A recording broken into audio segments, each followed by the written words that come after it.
a neve serei.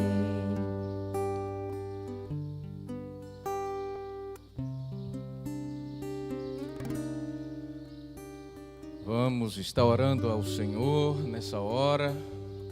Eleve o seu coração a Deus. Amado Deus, obrigado por mais uma manhã de domingo.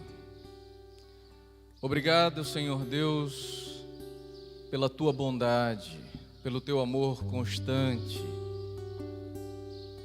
Obrigado, Senhor, pelo teu cuidado.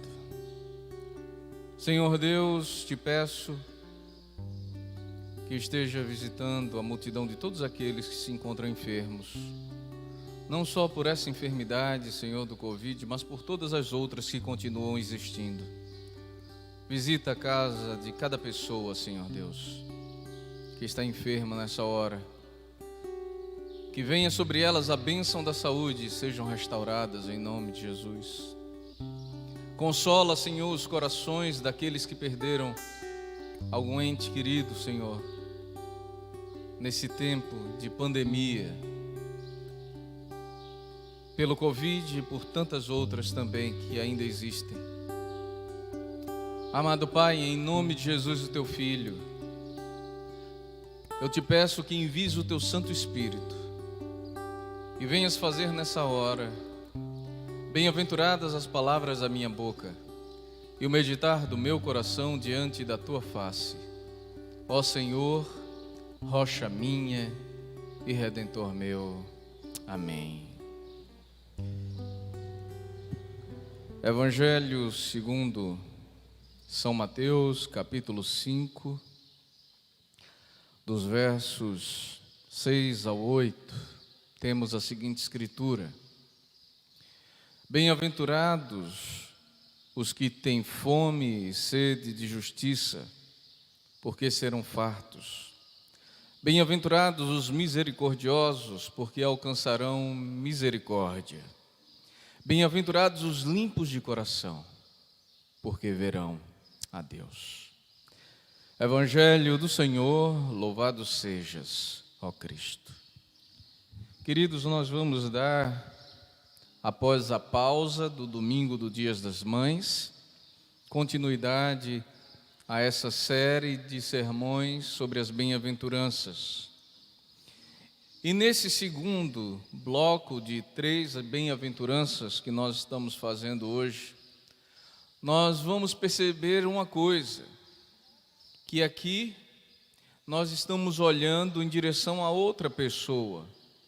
Nós estamos tendo essa visão mais horizontal. Antes nós olhamos para dentro de nós mesmos, numa ação autorreflexiva, mas aqui agora, essas bem-aventuranças, aquilo que nos apresenta ao mundo como mais do que felizes, mais do que vencedores, pessoas que expressam esse amor de Jesus de uma maneira concreta e plena, nós vamos perceber que esses bem-aventurados, eles também têm esse olhar agora para o seu semelhante. E nós vamos perceber que não é um olhar de juízo, não é um olhar de medidas, não é um olhar que esquadrinha o outro, não. Muito pelo contrário. A Sagrada Escritura, Jesus, ele nos diz: bem-aventurados os que têm fome e sede de justiça, porque serão fartos. E aqui, queridos, já não se trata de uma justiça pessoal, não é uma visão pessoal do que vem a ser justo, mas sim a partir da justiça de Deus. Jesus, ele nos diz que devemos buscar em primeiro lugar o reino de Deus e a sua justiça. Isso deve ser em primeiro lugar, o reino de Deus e a sua justiça, e que as demais coisas nos seriam acrescentadas por esse nosso objetivo, de estarmos buscando, focando no reino de Deus e na sua justiça. E foi isso que Jesus fez em todo o tempo. Ele é o grande paradigma, Jesus é o referencial que nós temos. É esse referencial que nós temos que seguir. E quando eu falo do reino de Deus e da sua justiça, eu estou falando de integridade. É disso que a Sagrada Escritura ela vem tratar. Do ser íntegro, do agir com honestidade, com decência. É não se deixar levar pelas oportunidades que se tem na vida, que são muitas, de repente nós desviarmos de alguns pressupostos postos pela Sagrada Escritura, que de repente nós achamos que em dado momento é possível que por uma vantagem essa ou aquela eu possa abrir mão, nem que seja temporariamente. Isso já é uma corrupção. Não. Aquele bem-aventurado, aquele que tem fome e sede de justiça, é alguém que tem fome e sede da palavra de Deus, é alguém que tem fome e sede de Cristo, é aquele que toma a comunhão do Senhor. E nesse sentido, Santo Agostinho, bispo de Hipona, grande teólogo da Igreja do Senhor, de certa feita ele disse o seguinte: quando nós comemos do pão, nós somos mais fortes do que o pão, e por isso nós o assumimos. Ou seja, ele passa a fazer, nesse sentido, parte de nós. Mas, quando comemos o pão sagrado da Eucaristia, esse é mais forte que nós. Por isso, nós é que somos assumidos por Ele. Ou seja, nós estamos em Cristo. E aquele que se alimenta do reino de Deus e da sua justiça, porque a palavra de Deus se cumpre plenamente em Cristo, esse será satisfeito, plenamente alimentado. É preciso estar em Jesus, é preciso estar sendo nutrido de Jesus, é preciso realmente alimentar-se do pão da vida. Aquele que busca a justiça, que tem fome e sede de justiça, esse será satisfeito somente em Cristo.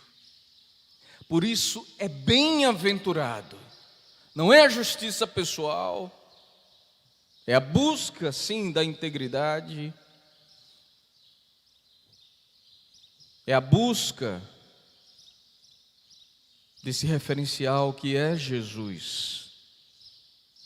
Integridade e justiça, prumo para a vida, equilíbrio, visão clara.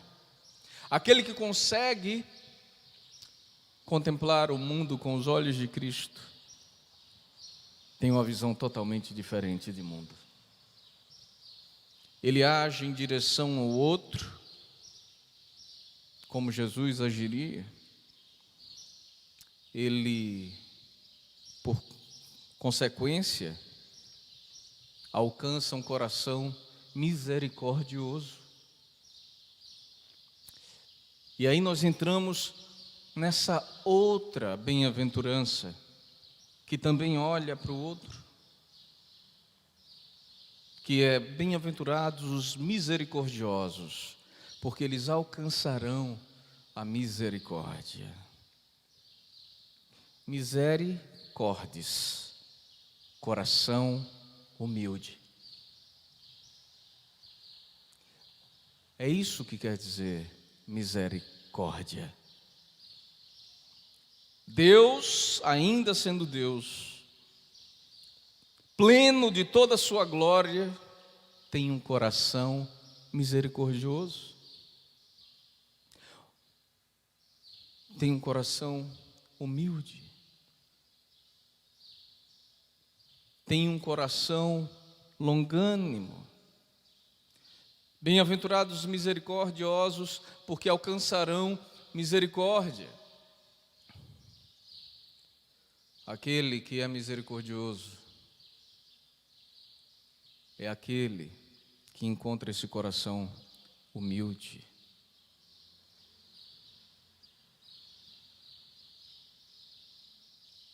Um coração carente de Deus. Misericórdias, coração humilde, coração que carece de Deus, coração que age em favor do seu semelhante, coração que não coisifica o outro, coração que estende a mão ao caído.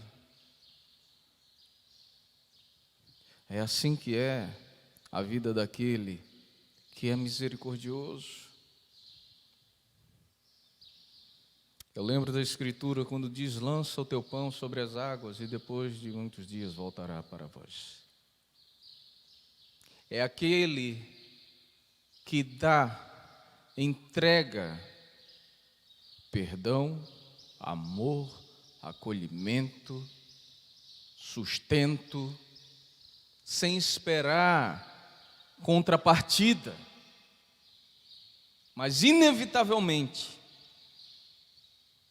por ser essa pessoa bem-aventurada, essa pessoa que expressa as características de Jesus, acaba tendo um retorno, não porque quer, mas porque vive. Quem vive a misericórdia recebe misericórdia. Lembremos do que nos diz a oração que Jesus nos ensinou. Pai, perdoa as nossas dívidas, assim como nós perdoamos aos nossos devedores. Aquele que é misericordioso alcança também misericórdia e vive essa vida plena e bem-aventurada que se consegue em Cristo. Somos mais do que felizes, alcançando essa misericórdia que vem do Senhor, esse coração humilde, sincero, derramado, esse coração que não permite que saiba a mão esquerda o que faz a direita.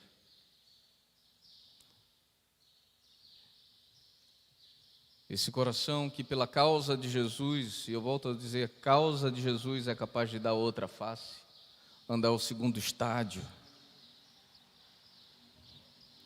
E eu volto a dizer isso porque às vezes as pessoas têm uma noção de que nós, por sermos cristãos, nós temos que aguentar todo tipo de injustiça. Não, até porque nós temos fome e sede de justiça. Não se trata disso. Mas se alguém vier nos forçar a, por alguma maneira, desonrar ou negar o nome de Jesus, a sua palavra, ainda que com risco de perder a própria vida, não cederemos à humilhação. Isso é assim. Isso é da outra face, andar ao segundo estádio. O coração misericordioso é aquele que perdoa.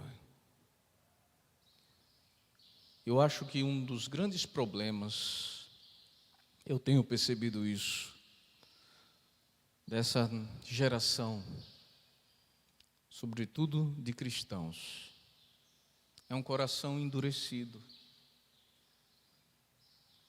que sabe fazer o discurso de exercer a misericórdia, mas muito pouco exerce. Nós temos visto pessoas que muito mais medem o outro, que são velozes em julgar e condenar, se apressam nessa prática, não são tardios no falar. Eu lembro de ter escutado isso muitas vezes do meu pastor, Dom Paulo, que numa fase em que ele, ainda ali em meados do seu ministério, foi pastor nos Estados Unidos, ele achou uma coisa muito interessante lá, que quando chegava alguém dizendo, olha, você viu o que fulano ou beltrano fez e tal, o que você acha a respeito disso? Ou seja, tentando fazer alguma fofoca. E ele achou muito interessante que tinha gente que, em vez de dar continuidade, né, era mais comum isso, em vez de darem continuidade na fofoca, muitas pessoas diziam, olha, eu não falei com essa pessoa ainda, eu não sei o que motivou ela a fazer isso, então eu não tenho como lhe dar uma opinião acerca disso. Né? Alguém que se apressa em falar, em passar uma história que sequer analisou, que não examina fatos e que se apressa em destruir reputações, essa pessoa não tem um coração misericordioso. Precisa rever, clamar a Deus por misericórdia e perdão, ter humildade suficiente para reconhecer o seu erro, porque só exerce misericórdia aquele que tem o coração humilde, suficiente para se dobrar diante do Senhor. E assim ele vive essa graça. Diz que certa feita, Dom Helder Câmara disse o seguinte: eu não julgo ninguém, porque eu mesmo me conheço. Misericórdia, coração misericordioso, coração humilde. O coração humilde age em favor do outro. Bem-aventurados os limpos de coração, porque verão a Deus. E quem são esses limpos de coração, senão aqueles que foram lavados no sangue de Jesus? Quem entrará, Senhor, no teu santo templo para adorar? Aqueles que têm mãos limpas e um coração puro. Esses entrarão no templo do Senhor para adorar. Aqueles que têm mãos limpas e um coração puro. Aqueles que amam como Jesus amou. Aqueles que perdoam como Jesus perdoou. Aqueles que assistem como Jesus assistiu. Aqueles que não esperam pagamento por ter feito coisas boas, porque Deus preparou as coisas boas, as boas obras, para que nós andássemos nelas. Sabe, gente, infelizmente eu vejo muitas pessoas hoje, que elas acabam fazendo boas práticas, esperando recompensas.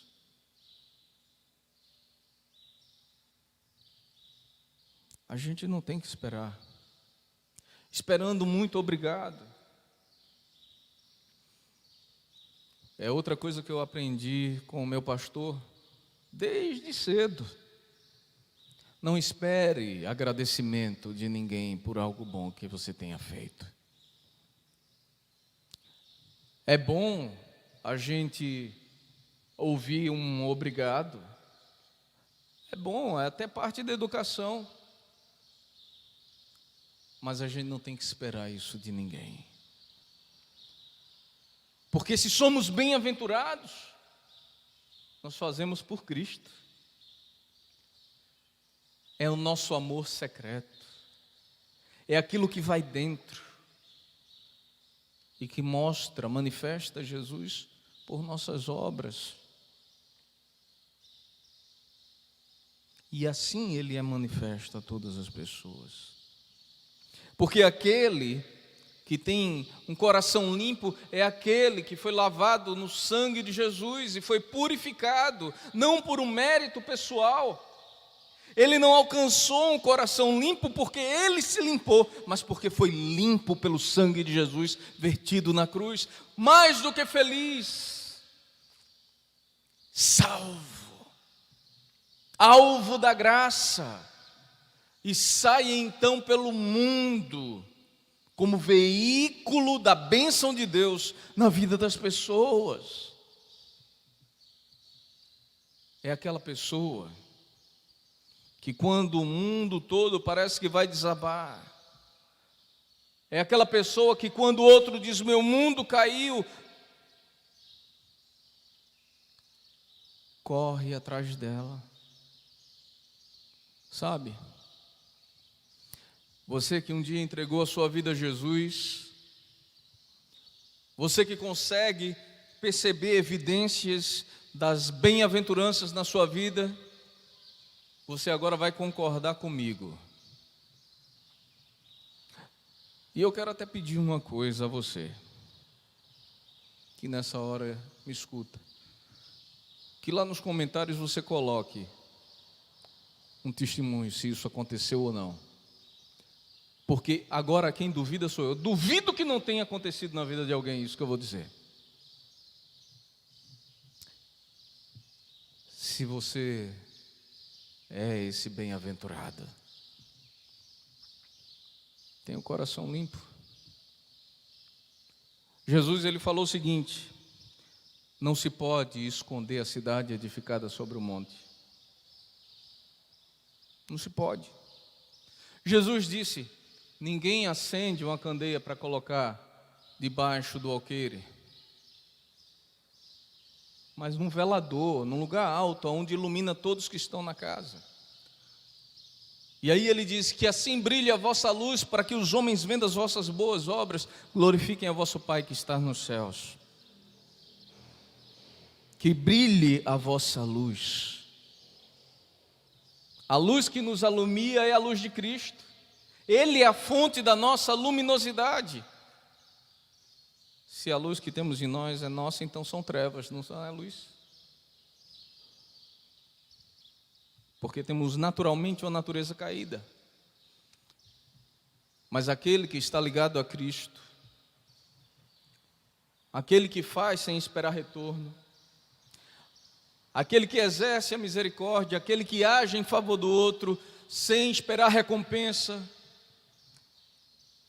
aquele que não fica o tempo todo com a cabeça maquinando. Aquela pessoa me disse isso, mas queria dizer aquilo, que acha que todo mundo tem sempre alguma coisa nas entrelinhas. Aquele que pensa que todo mundo à sua volta pode estar querendo enganá-lo. Sabe, tem pessoas que às vezes até me consideram assim, ingênuo. Ah, Dom Fred, por causa de alguns percalços da vida, o senhor confia demais. Oh, minha gente, pelo amor de Deus, Não existe confiar de mais ou de menos. Ou você confia ou você não confia. Se você confiou e aquela pessoa, de repente, ela traiu sua confiança, é problema de quem foi traído ou de quem traiu a confiança? Quem é que tem o problema? Eu, sinceramente, eu acho que é quem traiu a confiança. Eu prefiro continuar acreditando na possibilidade do acerto do meu semelhante. Eu continuo preferir acreditando que alguém pode se entregar a esse Jesus de uma maneira plena. Ainda que aqui e ali erre, mas que com coração humilde pede perdão.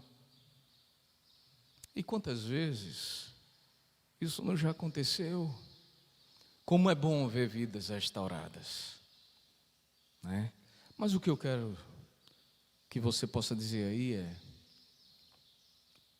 por mais tímido que você seja, ou que as pessoas tenham dificuldade por de repente julgarem você, de se aproximar de você, por mais que você nunca tenha declarado em canto nenhum ser um cristão, me diga se isso já não aconteceu com você. De as pessoas que não conhecem Jesus, de repente irem na sua direção e começarem a falar dos seus dramas, das suas dificuldades com você, sem você nem mesmo entender direito o que estava acontecendo. E de às vezes essas pessoas dizerem assim: eu não conheço você, não sei nem por que eu estou fazendo isso, mas eu senti uma vontade tão grande de falar sobre essas coisas com você. Me veio uma confiança, ou dizerem: eu percebo que você tem alguma coisa aí, e você de alguma maneira me passa uma paz. Sei lá, elas começam a dizer qualquer tipo de coisa para justificar abrirem o coração. Quantas vezes isso não aconteceu comigo? Olha, muito cá para nós. Cá para nós eu falando na internet. Mas tem gente que numa primeira vista, olha, acaba falando cada besteira, por exemplo, ao meu respeito, que eu sou sisudo, muito sério. Alguns acham que eu sou soberbo, ou eu já escutei tanta coisa, né? E eu não julgo ninguém por achar essas coisas, até porque, como eu já falei a vocês, uma vez eu estava lá na Trindade, tem uma câmera logo assim, na frente do altar, e eu estava assistindo a parte do culto, alguém falando alguma coisa, né? Eu acho que foi o aniversário dos 50 anos de Ministério de Dom Paulo, não foi? De repente eu tomei um susto, eu fiz: meu Deus, não é que eu sou sério mesmo? Assim, eu não percebo. Foi o layout que papai me deu, papai do céu, foi esse. Eu não vou reclamar dele. Mas quantas vezes, ainda assim, as pessoas não se aproximaram, mesmo sem saber que eu era ou não clérigo, e começaram a fazer isso. Eu tenho certeza que isso já aconteceu com muitos de vocês. Dê esse testemunho. Isso é a pureza do coração de Jesus em nós.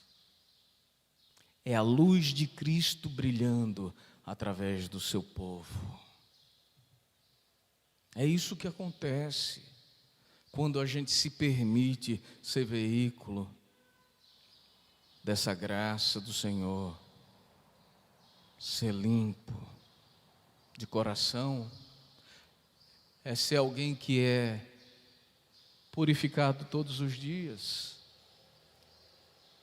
É alguém que está recorrendo sempre à graça do Senhor, se dobrando sempre à presença dEle, para que possa servir melhor, para que possa refletir a luz de Jesus ao mundo carente. Ou seja, o recado para você hoje é: seja uma bênção. Seja aquele que clama com ação profética pela justiça de Deus no mundo, que não olha o seu semelhante como parte da paisagem, mas como alguém querido, amado por Jesus. Seja aquele que, apesar das dores, das angústias, das lutas, apesar dos desaforos, oferece o perdão, uma segunda chance. Seja aquele que não se nega a, num mundo tenebroso, brilhar a luz de Jesus para todos aqueles que necessitam, não porque esperam de alguma maneira os benefícios do mundo, porque não há, mas que é beneficiado por Deus o tempo todo. Bem-aventurados, podemos dizer, são os que servem, são os que vão, são aqueles que são enviados por Jesus. E sabe quem é enviado por Jesus? Todo aquele que um dia disse: eu te recebo, Senhor, como meu único Senhor e Salvador. Você é um enviado, mais que feliz, bem-aventurado. Que Deus esteja abençoando, que o Senhor esteja trazendo essa realidade e necessidade. A igreja, ela precisa servir mais e melhor. Que você possa entender que rico é aquele que é bem-aventurado, e não aquele que tem uma conta bancária recheada. Que você possa compreender que nós estamos aqui para fazer diferença nesse mundo, para mostrarmos ao mundo quem é Jesus. Quanto Jesus os amou, que derramou a sua própria vida na cruz. A igreja precisa servir mais e melhor. E quem é a igreja? É a igreja episcopal carismática? É a igreja romana? Batista, presbiteriana, anglicana? Não. É convidado a ir e manifestar Jesus, fazer o mundo discípulos. Que Deus os abençoe e louvemos ao Senhor.